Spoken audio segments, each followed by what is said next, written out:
E aí pessoal, tudo bem? Bom, nesse vídeo aqui eu vou falar com vocês um pouquinho sobre laços de repetição, que é uma das coisas bem importantes em Python que basicamente ajuda a resolver tarefas repetitivas na programação. E basicamente ela também utiliza aquelas questões de condição, que seria uma condição que ela retorna true ou false. E, bom, basicamente, quando um laço é iniciado, ele tem que iniciar obrigatoriamente com true. Caso essa condição, por exemplo, muda para falso, e esse laço é encerrado. E aqui a gente tem dois tipos de laço, que é o laço while e o laço for.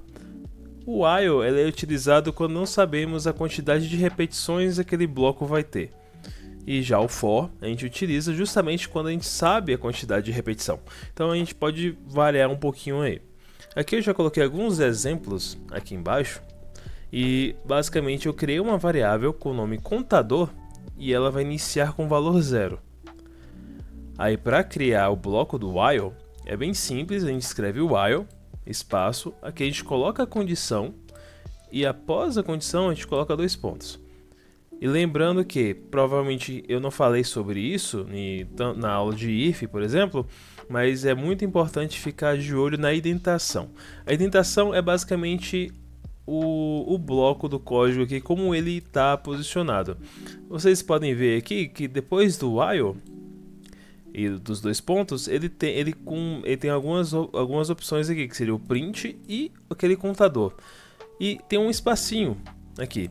Quando tem esse espacinho, significa que tudo que está abaixo do while pertence a esse bloco.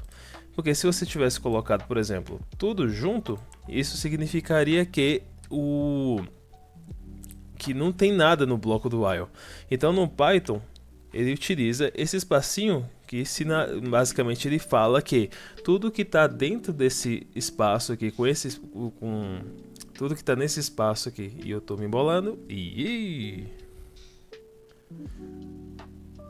Bom, basicamente ele vai sinalizar que tudo que está nesse bloco while, ele está recuado um pouquinho à direita.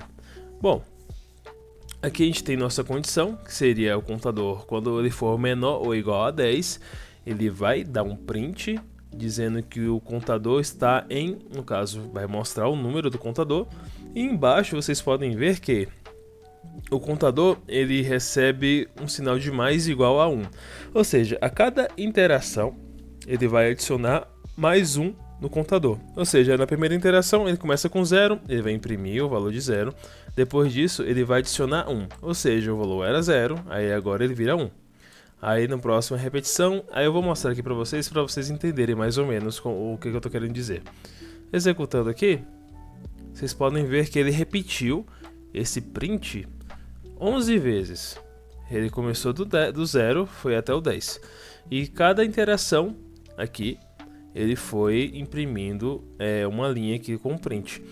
O interessante é que essa condição, eu deixei o número 10 justamente por ter deixado, no caso, menor ou igual. E, por exemplo, a gente pode começar o contador, não precisa ser exatamente em 0, mas a gente pode, por exemplo, começar em 1 e ele vai de 1 a 10, sem problema. Aqui, para vocês terem ideia, aqui por exemplo, aqui a gente colocou basicamente uma forma de... a gente sabia quantas vezes ia basicamente executar. Porém, se eu colocasse, por exemplo, só true e executasse, ele ia gerar um laço infinito que nunca acabaria. Então ele ia ficar continuando e nunca ele iria terminar. A gente vai só parar a execução, porque está comendo muito da memória. Se a gente deixar só true nesse caso aqui, ele vai continuar executando infinitamente e basicamente não vai ter fim. E em certos momentos, dependendo da IDE que a gente utiliza, que é basicamente a plataforma de programação, ele pode chegar num ponto que ele mesmo vai parar por si só. Nesse caso a gente teve que parar à força.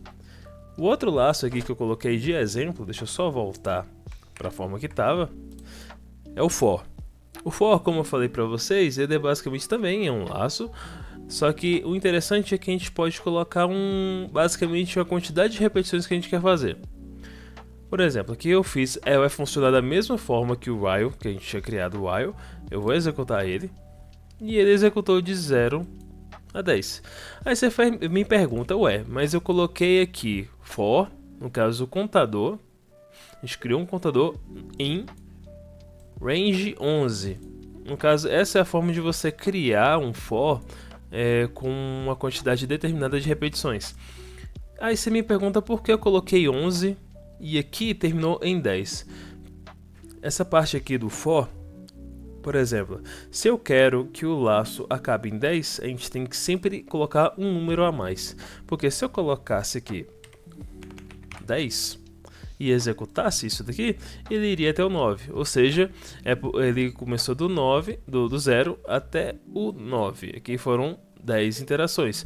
Porque o interessante é, na programação, quando a gente vai fazer uma contagem, ou por exemplo, a gente for trabalhar com índices, que seria basicamente uma numeração específica, normalmente em programação sempre inicia em 0. Ou seja, normalmente a gente conta de 1 a 10, porém na programação a gente tem que contar de 0 a 9. Nesse caso aqui, se eu quero acrescentar o 10, a gente coloca o 11. Nesse caso, a gente pode fazer a mesma coisa do while, se a gente quer iniciar por outro número. Por exemplo, eu quero iniciar no número 1. Então, primeiro, eu preciso colocar 1 e colocar uma vírgula. E quando eu executar essa parte do código, ele vai iniciar em 1. No caso, ele vai iniciar 1 até o 10. Beleza? Bom, esse aqui foi um exemplo mais rápido aqui sobre laços de repetição. E mais pra frente, se eu conseguir, eu posso até criar mais alguns conteúdos sobre isso. Mas sobre o cronograma que eu já tinha comentado do trabalho, então agora nesse momento vai ser um pouco complicado de eu encaixar mais conteúdos sobre laço. Mas quem sabe mais pra frente eu não mostre algum conteúdo pra vocês de fora, ou mesmo crio algo aqui pra mostrar pra vocês, beleza? Bom pessoal, por hoje é isso. Muito obrigado por todos os que assistiram e até o próximo vídeo.